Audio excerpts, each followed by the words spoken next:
Locate appliance and penetration through wall. Cut and frame wall penetration.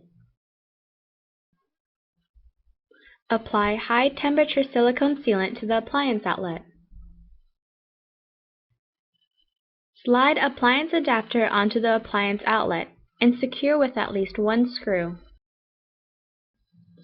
Slide the outside portion of the wall thimble into the framing. Level and attach to the wall. Level and attach inside portion of the wall thimble to the wall. Slide the pipe through the wall thimble and attach to the appliance adapter on the stove collar. Attach the T and vertical pipe with the elbow at the top.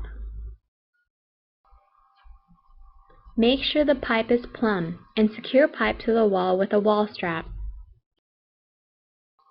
Attach the horizontal cap to the top of the elbow.